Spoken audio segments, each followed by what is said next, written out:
la población se mueve por mano de obra, por consumo, por otras cuestiones, se van moviendo en esta zona. La labor del gobierno del Estado y la participación del gobierno federal ahora ya coordinados para ello, lo hacen una realidad. Las pequeñas y medianas empresas sean parte de ese compromiso en mejora continua, en llevar a cabo una capacitación, en darle mejores oportunidades a sus empleados para que estos a su vez se sumen al desarrollo de manera importantísima. Pues potencializan las zonas y definitivamente genera riqueza para todos. Hola, ¿qué tal? Bienvenidos a esta emisión de Celaya Motor del Bajío. Mi nombre es Jorge Gámez, presidente del Consejo Coordinador Empresarial de Celaya, y les damos esta bienvenida en este espacio en donde tenemos invitados que han construido justamente el Celaya que hoy tenemos, que han propuesto proyectos que están por desarrollarse y que están convirtiendo y han hecho de Celaya un motor del Bajío. En esta ocasión tenemos a un gran invitado, una gran personalidad en nuestro municipio, un gran notario, y que también ha sido un referente justamente en el liderazgo empresarial en nuestro municipio. Licenciado Enrique Jiménez, ¿cómo estás, Quique? Muy bien, gracias, Mucho Jorge. gusto. Muchas gracias por la invitación. Aquí estamos, presente. Muchas gracias por acompañarnos, Quique. Y bueno, vamos a empezar por una plática, una autopresentación, digamos, personal. ¿Quién es Enrique Jiménez? ¿Dónde nació? ¿Qué ha hecho y qué le ha dado justamente ese amor por lo que es nuestro Celaya, nuestro municipio el día de hoy? Sí, cómo no, Jorge. Bueno, mira, yo nací aquí en la ciudad de Celaya, Guanajuato, en el año de 1958. Mis padres, Carlos Jiménez Carvajal, Mercedes Lemus Oliveros, ellos son originarios de Paso el Grande y radicaron aquí en Celaya a partir de 1957 y pues yo prácticamente ya soy celayense y de origen, con mucho amor por Paso el Grande también, que es una tierra con la que nos identificamos muchísimo y que es parte de la interacción de Celaya económica y socialmente. Desde entonces Celaya y Apaseo han estado muy vinculados. Bueno, el hecho de que mis padres estuvieran radicados acá obedece principalmente también a cuestiones pues, de las escuelas, ¿no? Mis estudios los realicé de primaria a secundaria aquí en Celaya y la preparatoria me voy a la ciudad de Guanajuato, a la Universidad de Guanajuato. La intención de irme a la preparatoria. ¿Eres abeja también? Sí, soy abeja, muchos orgullosamente. Claro. La intención de irme a la preparatoria allá era porque desde la secundaria había definido yo mi futuro como profesionista. Yo había decidido estudiar Derecho desde la secundaria. Veía cómo mi padre se quejaba mucho de la parte legal y del apoyo que requería en ese entonces. Mi padre fue agricultor y siempre pues tuvo que atender asuntos legales en cuanto a las tierras con las que él trabajaba. Entonces, desde entonces le apoyaba yo en algunas actividades identificadas en el ramo jurídico relacionado con la agricultura y con el registro público de la propiedad, y me surgió en aquel entonces esa inquietud de estudiar Derecho. Me fui a la preparatoria y hice mis estudios profesionales, licenciado en Derecho, la generación 78-82, en la Universidad de Guanajuato. La Universidad de Guanajuato me dio muchísimo, la licenciatura, la especialidad de Derecho Notarial, que fue en el 85, y después me dio el doctorado, un doctorado que abrieron esa posibilidad para muchos egresados de la universidad, un doctorado con la Universidad de Granada en España, y pues quedé en deuda con la universidad por eso y por muchas cosas más. De hecho, fui catedrático de la Universidad de Guanajuato por casi 20 años. Esa sí no me la sabía, fíjate. Sí, estuve en la cátedra de Derecho Notarial, en principio, y luego la cátedra de Ética Notarial, durante algún tiempo allá en la Universidad de Guanajuato. Y después de esto, pues en el año 91, en el 90, perdón, me habilitan como notario de Celaya, la Notaría 3 de Celaya. Esta notaría que estuvo precisamente como titular de origen el licenciado Guerrero Rico. Okay. Por fallecimiento, entonces lo sustituyo en 1990 y a partir de 1991 inicio mi actividad como notario público aquí. Y a lo largo de tu vida, Enrique, has tenido una participación, ya lo comentabas desde colaborando con tu papá, pero has tenido una participación muy activa también en el sector empresarial, incluso pues llegaste a ser presidente del Consejo Coordinador Empresarial de aquí de Celaya. ¿Cuáles fueron precisamente ese impulso, esas ganas de emprender justamente y emprender sobre todo también aquí en Celaya? ¿Qué es lo que te motivó? Sí, mira, en realidad mi vinculación con el sector empresarial, por la actividad notarial, siempre estuve muy cerca con, sobre todo, desarrolladores inmobiliarios y otras áreas. Algunos amigos que también me hacían el favor de acudir y que depositaban su confianza en la notaría en mí, pero resulta que al constituirse la Asociación del Empresariado Celayense, precisamente acuden conmigo a mi notaría para formalizar la constitutiva. Ajá. Esto dio origen a vincularme de manera más cercana a un grupo de amigos, entrañables amigos que eran conocidos. Ismael Pérez Ordaz como desarrollador, pues lo conocía por mi actividad notarial, Gustavo Barrón por su actividad como desarrollador también, José Javier Iturria, Mauricio Usabiaga, que fue uno de los impulsores para la constitutiva de la Asociación del Empresariado Celayense, pues me vieron para precisamente darle forma a ello. Previamente, en mi paso como presidente del Colegio de Notarios en Celaya, quiero referirte, participé, te estoy hablando del 96 posiblemente, en el primer Consejo Ciudadano de Desarrollo Económico para Celaya. Okay. Este se llevó a cabo a iniciativa del alcalde de entonces, Leopoldo Almanza. Sin embargo, estaba vinculado también a proyectos de la Federación en cuanto a apoyo para el desarrollo regional de ciudades, las denominaban ciudades clasificadas con más de 100,000 habitantes, y por ello Celaya en ese entonces estaba clasificada dentro de este rubro. Y se crea el Consejo Ciudadano de Desarrollo Económico para Celaya. Me tocó participar de manera interesante en ese entonces con personajes del ámbito también empresarial, uno de ellos Jorge Luis Coronado, claro, que estuvo como director de lo que actualmente es... El Grupo Único era Grupo Único, exactamente. Jorge Luis Coronado, con una disciplina empresarial, olvídate, él me motivó mucho para empezar a adentrarnos en el tema de la calidad total en el ámbito de nuestras actividades. Fíjate, llevó a cabo esto. Ese grupo de Consejo Ciudadano era plural en cuanto a lo político, entonces participaban personas identificadas con partidos políticos, ciudadanos, empresarios, y a raíz de ello empecé yo un poquito a participar dentro del ámbito, o relacionarme con el ámbito empresarial. Las cámaras, los colegios de profesionistas, había una vinculación con ello. Poco más tarde, pues se acerca, te comento, Mauricio Usabiaga y el grupo que te comenté, y surgió la iniciativa de hacer la Asociación del Empresario Celayense y me invitaron posteriormente como secretario de la misma. Y después de esta participación en la Asociación del Empresario Celayense, hemos visto, siempre ha propuesto proyectos pues de gran alcance, ¿no? para el municipio.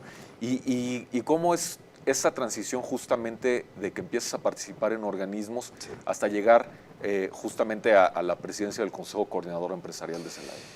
Sí, fíjate, hay un dato que vale la pena señalarlo. Ese Consejo Ciudadano de Desarrollo Económico realizó un estudio interesantísimo, Jorge, donde habría que definir la vocación económica de Celaya. Y te estoy hablando del 95, 96.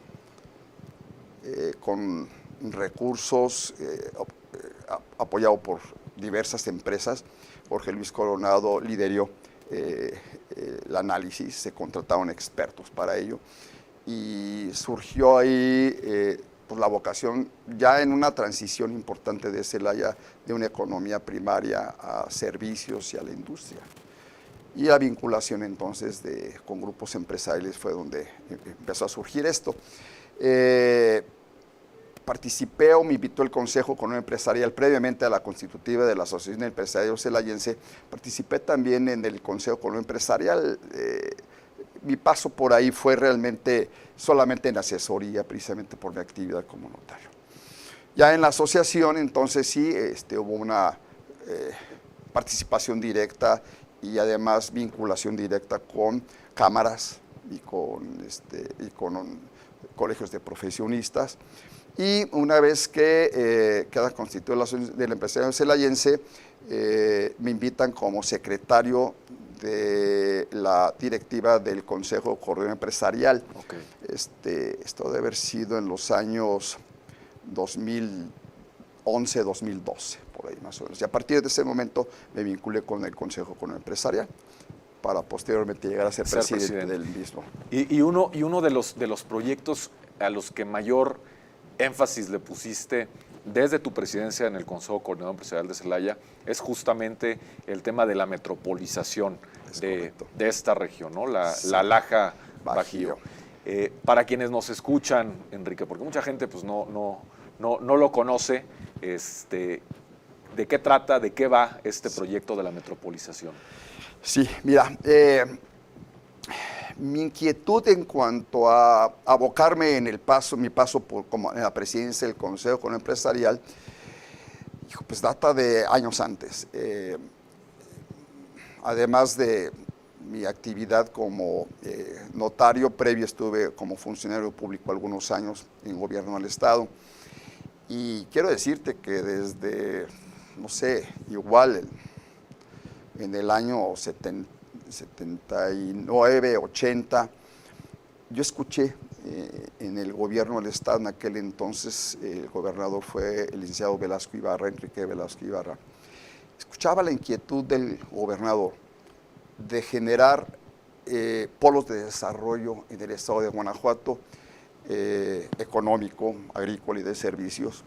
León ya en ese entonces pues ya presentaba una industria del calzado importantísima y su economía era ascendente, pero el licenciado Velasco Ibarra veía a esta zona del estado, la parte sureste del estado, como una zona que prometía mucho para el desarrollo. Y fíjate lo que daba lugar a esa visión en cuanto al desarrollo de una zona. Se pretendía que hubiera una comunicación, vía de comunicación de Celaya con la carretera México-Guadalajara. Entonces la traza para una vialidad de 4 carriles era Celaya, Salvatierra, Acámbaro y conectarte a la carretera México-Guadalajara. Y de este lado, para comunicarte a la 57, era Celaya, San Miguel Allende y conectarte precisamente a la 57. Esto marcaba ya entonces la importancia de un desarrollo regional para esta zona del estado, una visión correcta del gobernante en aquel entonces. Por diversas circunstancias, me imagino principalmente de tipo presupuestal, pues se quedó inconclusa esa. Ahora existen ya vías de comunicación con esa visión de aquel entonces, a lo mejor no con el alcance que se tenía.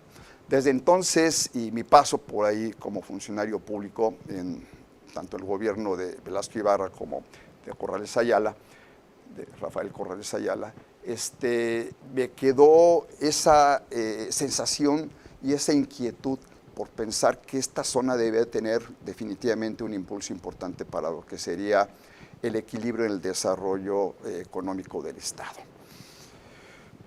Cuando me toca presidir el Consejo Económico Empresarial, estaba en moda esto de las zonas metropolitanas. En el 2010 se decreta la zona metropolitana, primero en un decreto federal, en donde se define la zona metropolitana de Celaya, denominada como zona metropolitana de Celaya, donde en principio pues se incluían 4 municipios, Comonfort, Juventino, Rosas, Villagrán. Excluían a Paseo el Grande, fíjate nada más, eso me llamó muchísimo la atención, o sea, porque a Paseo el Grande Sí. no esté incluido, pero quedó incluido por alguna razón. Ese es el decreto federal. Federal. El federal. Y además denominada Zona Metropolitana de Celaya. Ese es el federal. Y surge también en ese mismo año el estatal, en donde es el decreto gubernativo 150, en donde se define la zona metropolitana Laja Bajío con 9 municipios. Es lo que se integran, que son los municipios que circundan, son vecinos de Celaya, y agregaron Jaral del Progreso, que no es colindante a Celaya, pero quedó agregado dentro de esta lista de municipios que integran la zona metropolitana de la Baja Bajío. ¿Por qué esta diferencia entre los dos decretos, Enrique? ¿Qué consideraciones o qué criterios sigue? ¿Es un decreto del legislativo? En el caso federal sí pertenecía o se daban estudios o se generaban estudios por una comisión denominada Comisión de Desarrollo Metropolitano en la Cámara de Diputados. En la Cámara de Diputados. Exactamente. Y se basaban en estudios del INEGI. Entonces podrían determinar en aquel entonces la población que en este caso debía justificarse para decretarla como zona metropolitana. Imagínate el dato, con esos 4 municipios, Celaya con esos 4 municipios, estaba en más de 770,000 habitantes. En aquel entonces. En aquel entonces. Ahorita sabemos que esta zona metropolitana ya es más de 1 millón de habitantes. Es correcto. Sí.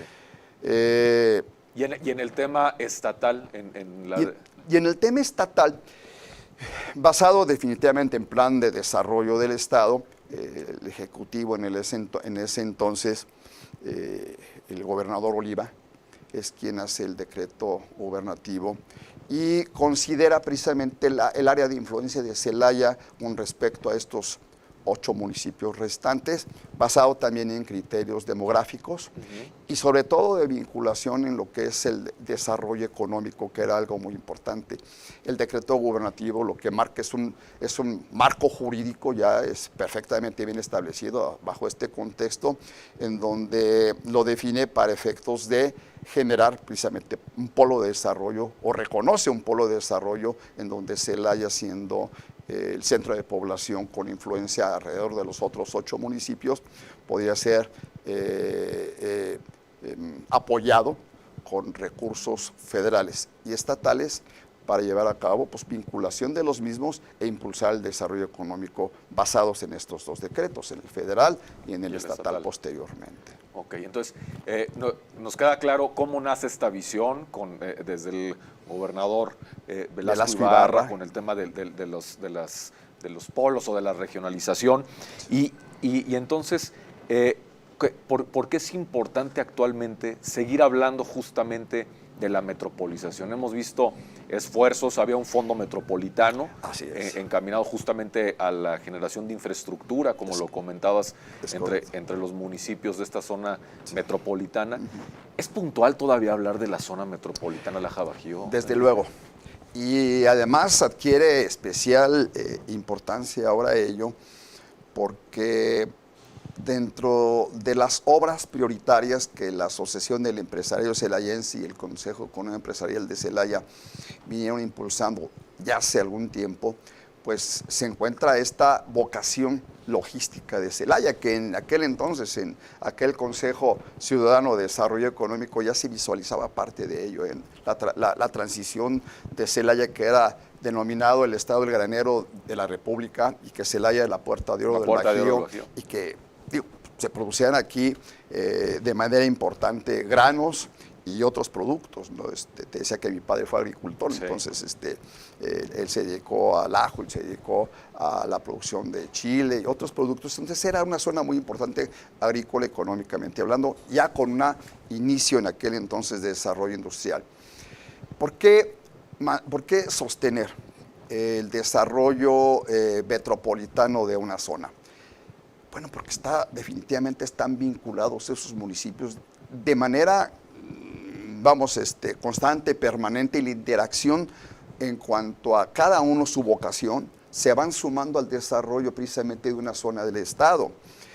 Esto genera equilibrio precisamente y evita que en alguna entidad federativa, hay varias entidades federativas que conocemos en donde se generan zonas metropolitanas y se van haciendo muy grandes, pero es una zona metropolitana dentro de una entidad federativa. El estado de Guanajuato tiene, si mal no recuerdo, ya 4 zonas metropolitanas, marcadas bajo ese contexto. Y la importancia de definir zonas metropolitanas es porque desde el punto de vista presupuestal, recursos públicos pueden ser aplicados, ¿para qué? Pues para mejorar la conexión entre los municipios que interactúan desde el punto de vista económico. Fortalece la economía de cada uno de esos municipios. La interacción social, que es fundamental. Al establecerse en esta zona, en un radio de no más de 50 kilómetros, 3 plantas armadoras de vehículos, denota la importancia porque la población se mueve por mano de obra, por consumo, por otras cuestiones, se van moviendo en esta zona. Entonces, pensar en recursos públicos para facilitar el traslado de las personas, de la mercancía, pues definitivamente potencializa lo que estamos comentando. Esa zona desde el punto de vista económico y también social, muy importante. Decía Montesquieu que la grandeza de una región está justamente en su capacidad para integrarse. Así es. ¿Tú crees que estamos preparados en esta región del Estado para integrarnos? ¿Cuáles han sido los retos y también pues las oportunidades que tú a lo largo de todos estos años impulsando este proyecto de la metropolización, que identifiques justamente como los hitos que hay que resolver para lograr esa integración? Claro, mira, precisamente, y no venía preparado, pero mira, precisamente en mi paso por el Consejo Empresarial impulsamos un estudio muy interesante, en donde participó la Universidad de Guanajuato, la Universidad Latina de México, el Tecnológico de Celaya, el Tecnológico de Roque, y promovimos este estudio. Fíjate lo interesante, se hicieron 4 mesas de análisis en diferentes temas: seguridad, desarrollo económico en materia de comercio, en materia agrícola, el desarrollo de la pequeña y mediana industria. Y fue itinerantes a esas mesas, en donde estuvimos en Comonfort, obvio en Celaya, en Apaseo el Grande, en Tarimoro y en Jaral, 5 mesas. Y en cada mesa había un tema para desarrollar. Se invitó a la ciudadanía de ese entonces y se invitó al sector comercio, al sector agrícola, al sector industrial de cada uno de estos municipios. El estudio arrojó datos interesantísimos. ¿Cómo cuáles? Pues es que imagínate, nada más estamos interactuando de manera constante y permanente en el flujo de mercancía y de comercio, en el flujo de las personas.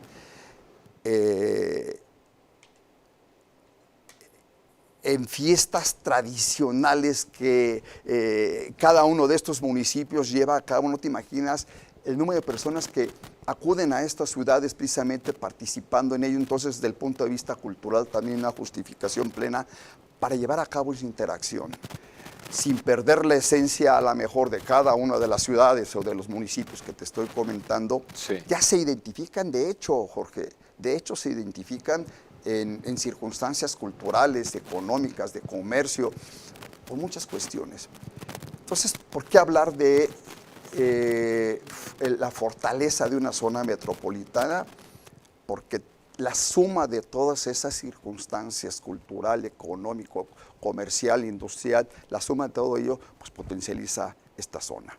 En mi paso por ahí en el Instituto de Planeación en el Estado de Guanajuato y también mi paso en el IMIPE, en el Instituto Municipal de Celaya, para la planeación de Celaya, estábamos convencidos de este dato. De hecho, nos invitaron a participar en algunos foros sobre zonas metropolitanas que se han desarrollado de manera interesante en Europa, uno de ellos en Francia. y la suma de todas esas cuestiones, fundamentalmente lo social y adicionalmente lo económico, pues potencializan las zonas y definitivamente genera riqueza para todos, en todos los sentidos, cultural, económico, etcétera. Ahora, Enrique, nos queda clara pues la importancia y los esfuerzos y los logros que se han tenido con este proyecto. Tan es así que bueno, está legalmente reconocido pues que ya existe esta zona metropolitana. Así es. Pero, ¿qué hay que hacer desde tu perspectiva y con base en las condiciones actuales del 2025 para que esta zona metropolitana no quede pues nada más en el papel, en un decreto, sino que la integración, la vinculación en temas como seguridad pública, en temas como infraestructura, etcétera, pues sean una realidad, que esta integración sea real, esta vinculación genere justamente bienes públicos para todos los que vivimos en esta zona metropolitana? Así es, mira, de hecho existe ya esa interacción. En el marco jurídico pues están dados los pasos. Sí. ¿Qué faltaría? Y esto lo he planteado yo en diferentes foros, se lo planteamos incluso a la gobernadora Livia, que ella tiene muy en mente precisamente este dato del desarrollo regional y metropolitano en el estado de Guanajuato. Se le hizo hincapié en el hecho de que no bastaba con que existieran, de hecho, esta interacción y de derecho en cuanto al marco jurídico, sino acciones realmente de políticas públicas, aplicando recursos públicos definitivamente para que se mejoren esas vías de comunicación. Claro. Y de interacción entre los municipios. No solamente por el hecho de la infraestructura es la importancia, sino porque de esta manera el flujo de mercancías, el flujo comercialmente hablando, el flujo de personas, el desarrollo integral de las personas, pues empieza a darse. Yo me abocaría o sostendría que sí hace falta definitivamente que se defina de manera más clara las políticas públicas en este momento para llevar a cabo ese desarrollo o entender la importancia del desarrollo metropolitano. Una de las acciones que llevamos a cabo fue visitar a los integrantes de la Comisión de Zonas Metropolitanas en la Cámara de Diputados, con intención de que esta zona metropolitana se viera favorecida con recursos públicos. En aquel entonces nos daban 9 billones de pesos. Otra zona metropolitana aquí del estado de Guanajuato le estaban dando 250 millones de pesos. Ya sabemos qué zona metropolitana. Disparidad. Entonces, sosteníamos que era importante que hubiera un equilibrio basado en que, bueno, definitivamente del Producto Interno Bruto que podía ser sumado de toda esta zona, claro, para poder reflejar las necesidades económicas y de recursos públicos para el desarrollo mismo integral de esta zona. Llegamos y con malas noticias, nos dijeron, pues digo, llegaron tarde en la promoción porque no solamente no van a ser 9 millones, sino que se va a bajar. A los 3 años creo que desapareció definitivamente. El fondo ya no existe. Yo ahorita sí definitivamente insistiría, si no de la federación, o de la federación definitivamente porque ya existe, sí en cuanto al estado de Guanajuato debe retomarse la importancia del impulso del desarrollo regional. Así como en aquellos entonces, te platico, del 79, 80, en donde ya se tiene una visión del desarrollo equilibrado para el estado de Guanajuato, pues tendrá que retomarse. Fíjate que existe un fideicomiso, este fideicomiso data del 2014, si mal no recuerdo, que se creó precisamente para ello, para disponer de fondos públicos para zonas metropolitanas. Es un fideicomiso estatal. Yo a tu pregunta insistiría, y esto se planteó ya en un foro en alguna ocasión, de generar una vez más esos fondos metropolitanos. En el estado de Guanajuato hay 4. Bueno, pues empezar con los estudios importantes para definir de los recursos públicos cuáles son los que deben ser aplicados para el desarrollo regional en cada una de las zonas metropolitanas que actualmente existen aquí. Sí, porque sin duda, bueno, lo comentábamos, ya existe en el papel esta designación, esta constitución de la zona metropolitana. De hecho, ya estamos integrados, o sea, de facto, ya, no sé, Celaya, Paso el Grande es un bulevar, Celaya, Cortázar, Celaya, Comonfort, son bulevares prácticamente sí, ya, sí. Villagrán, etcétera. Pero sí es importante justamente, como lo hemos dicho, ¿no? Amor que no se muestra en el presupuesto pues es demagogia y se va a quedar ahí durmiendo el sueño de los justos este gran proyecto de metropolización que tiene que darse también en el ámbito de la seguridad pública, y creo que la gobernadora lo tiene muy bien visualizado de esa manera, ¿no? Sí, de hecho una de las propuestas que se formulaban para efectos de seguridad pública, para efectos de educación, para efectos de desarrollo económico, se marcan zonas. Entonces, no sé, por ejemplo, en el caso de la Fiscalía del Estado, tiene zonas, ¿no? O sea, nosotros pertenecemos, si mal no recuerdo, a la C. Y en ese entonces planteábamos, a ver, ¿por qué no tomar en cuenta esta parte que ya existe de hecho en la integración de 9 municipios, reconfigurar la organización para efectos presupuestales y de seguridad, de educación y otros rubros, considerarlo ya como una zona declarada en el papel, pero que también además desde el punto de vista orgánico en el estado de Guanajuato podría aplicarse estos mismos criterios.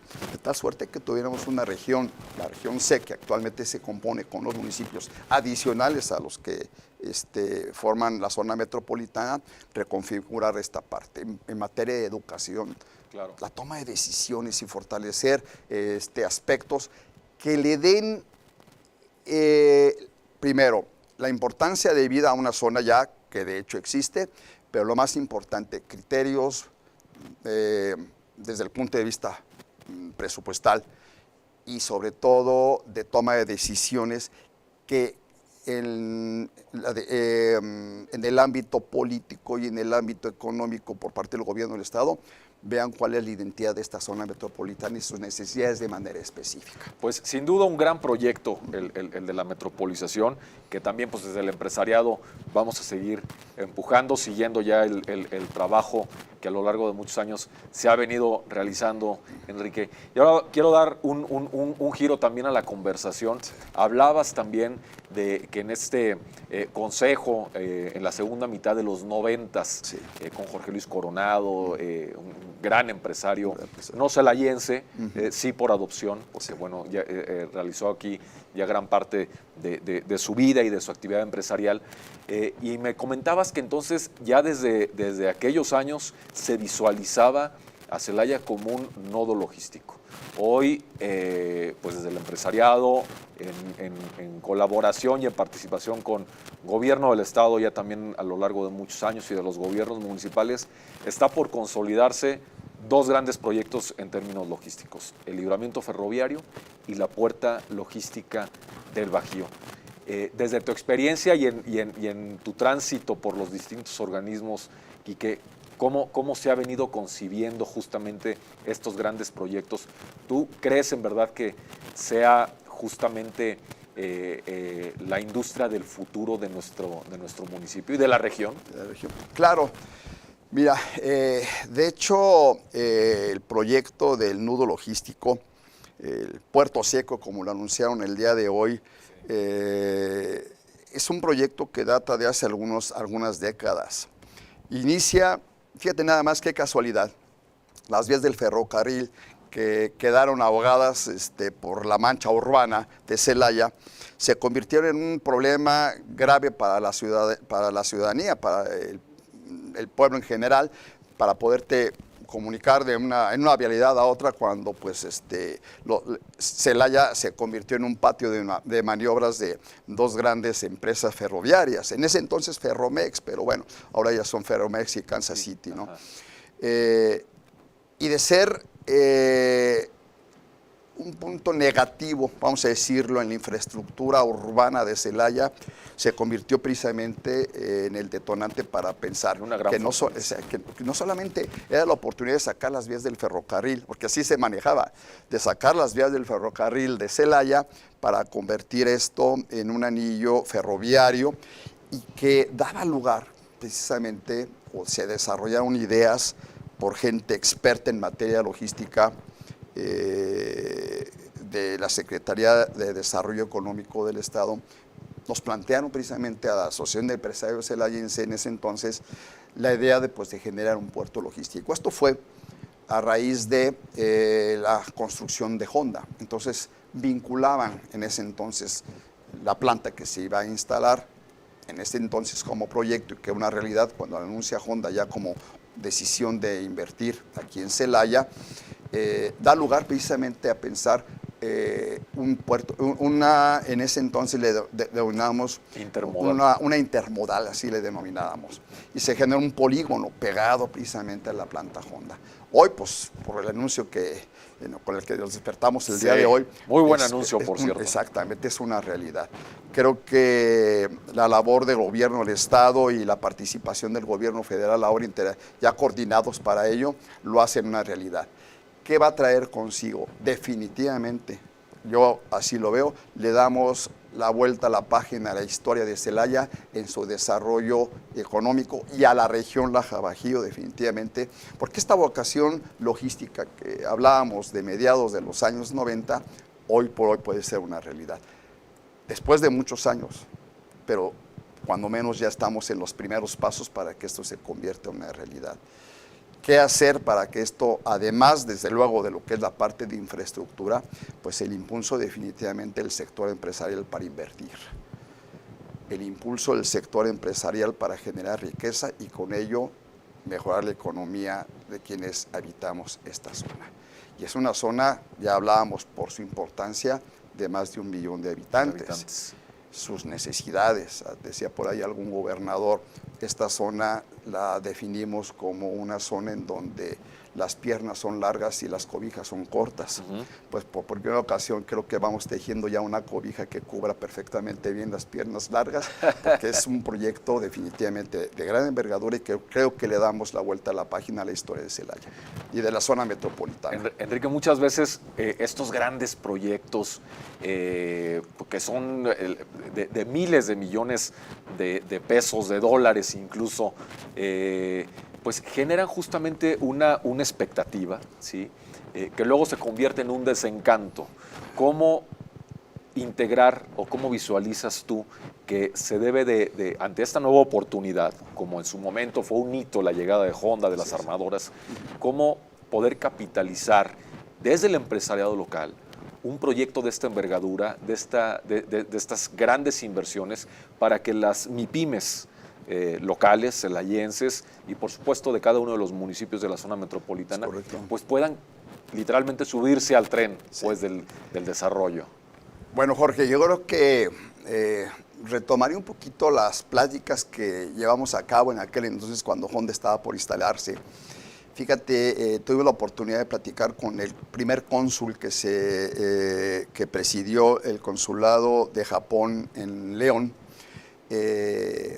una persona muy conocedora precisamente de lo que era México, el señor Suzuki, si mal no recuerdo su nombre, y decía algo, pues tiene todos los elementos para generar, además de las inversiones millonarias, 2,000 millones de dólares en cuanto a lo que es Honda y otra, como viene el Puerto Seco ahora con una inversión muy importante, hace falta que la pequeña y mediana industria se suba al tren del desarrollo.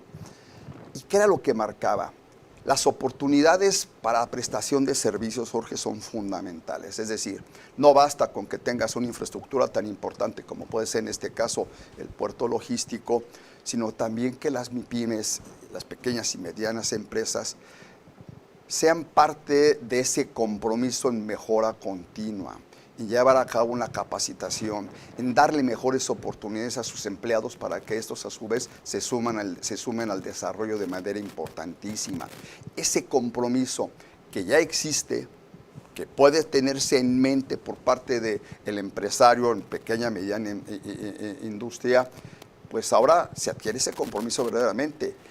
Y qué mejor que tuviéramos aquí pues, empresas socialmente responsables, en donde no solamente se visualice el desarrollo económico, que es fundamental, generar riqueza para que esta riqueza a su vez pueda trasladarse a quienes serían empleados, obreros, que estarían participando con ello, pues genera riqueza para toda una población.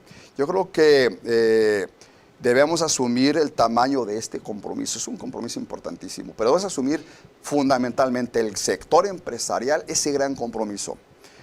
La ciudadanía, el el gobierno municipal, el gobierno estatal pueden llevar a cabo muchas acciones, pero si realmente desde el punto de vista compromiso social, compromiso de desarrollo integral, económico, cultural, para nuestros empleados como verdaderos empleadores, pero conscientes de esa necesidad de desarrollo integral, creo que sería una de las cuestiones que tendremos que estar asumiendo como reto de manera importante. Fíjate que me gusta ese enfoque, que como lo estás planteando, que es un compromiso nuestro frente a este detonante, a este desarrollo, ¿no? Muchas veces lo vemos como si fuera un derecho adquirido y que no se ha materializado, pero este enfoque de que es un compromiso para el cual tenemos que prepararnos, que especializarnos, que tener este tipo de certificaciones de la empresa socialmente responsable, etcétera, es un enfoque bien interesante y que institucionalmente como organismos empresariales pues debemos de permear justamente en el empresariado local y justamente a eso va mi siguiente pregunta. Institucionalmente, ¿qué debemos de hacer, además de esto que ya estabas planteando, pero con relación con los gobiernos, en plural, con ese, sí, con los gobiernos para seguir generando este tipo de dinámicas proactivas que desemboquen en desarrollo como el hoy planteado por la gobernadora? Sí. Mira, la definición de políticas públicas en apoyo precisamente para el desarrollo de estos sectores como es la pequeña y la mediana empresa, no en la dádiva, no, sino en el apoyo para llevar a cabo elementos que te ayuden a mejorar al interior de la empresa, son fundamentales para ello. Yo te comentaba, Jorge Luis Colorado, me acuerdo en aquel entonces, basaba muchísimo en su experiencia como un director de una empresa muy importante aquí en Celaya. Decía que la calidad total se manejaba mucho en aquel entonces. La calidad total era fundamental para el desarrollo y el despegue del sector empresarial. Si nosotros con políticas públicas reales de los gobiernos municipal, estatal y federal coparticipando en ese impulso, en llevar de la mano también con apoyos gubernamentales en cuanto a cursos, en cuanto a auditorías, en cuanto a certificaciones, que alienten al pequeño y al mediano empresario a ser mejor cada día, subirse al tren del desarrollo, es una frase muy trillada, pero ahora hablando de la parte logística, subirse al tren del desarrollo va a ser fundamental ello. Es decir, la triple hélice que nos habla de la educación, las universidades, el sector público y el sector privado, adquiere especial importancia ahora. Nuestras universidades, políticas públicas y una conciencia del sector empresarial nos llevarían definitivamente a cumplir este anhelo, que es darle la vuelta a la página a la zona metropolitana Laja Bajío, basado en ello. Muy bien, Quique. Y ya para finalizar y para cerrar, ¿qué mensaje les darías a los jóvenes que están por concluir próximamente, ya en julio, agosto, una carrera profesional, una ingeniería, y que tienen este gusanito de emprender, pero al mismo tiempo ven pues todo un panorama económico mundial, a veces muy confuso, retos importantes también a nivel local, estatal, nacional, pero también, por otro lado, grandes esperanzas, grandes proyectos como el anunciado hoy del Puerta Logística del Bajío? ¿Qué mensaje les darías tú a través de tu experiencia, de todos tus años participando desde el sector empresarial? ¿Qué mensaje les dejas? Pues mira, el más importante. Los años que hemos vivido con problemas de inseguridad y de incertidumbre en esta zona del estado llevaron al desaliento a muchos jóvenes. En mi caso, en lo particular, con mis hijos, me atrevo a señalarlo, son dos personas que aman a su tierra, confían en su tierra, saben que pueden salir adelante en su tierra. A las nuevas generaciones yo les puedo decir o les puedo sugerir, me permito sugerirles de manera que deben de creer precisamente en Celaya, en esta zona, que su desarrollo profesional está a buen resguardo y que sí las oportunidades que vienen definitivamente pueden aprovecharlas siendo mejores. Buenos estudiantes en este momento y el día de mañana emprendedores, y que confiando precisamente en lo que viene ya para nuestra zona metropolitana, les dará la oportunidad de desarrollo. Ayer platicaba con alguien, un profesionista recién egresado ahí en mi oficina en la notaría, y me planteaba sobre los retos que él siente podrían venir para ser un buen profesionista. Y pues yo le decía de manera así muy concreta, lo primero pues es estar bien plantado, poner los pies en la tierra, entender y conocer lo que viene para saber que la oportunidad de desarrollo está en ti, no en los demás en principio, pero debes que creer en ello. Pues gran mensaje. Muchas gracias, Quique, por estar aquí compartiendo tantas historias, tantas anécdotas. Una gran personalidad, gran empresario que pensó más allá del presente en su momento y más allá del perímetro municipal. Muy agradecidos por todas tus experiencias compartidas y pues a quienes nos están viendo, agradecer nuevamente por atender estas interesantes experiencias, pláticas de gente que ha hecho a Celaya lo que es hoy un gran motor del Bajío. Muchas gracias.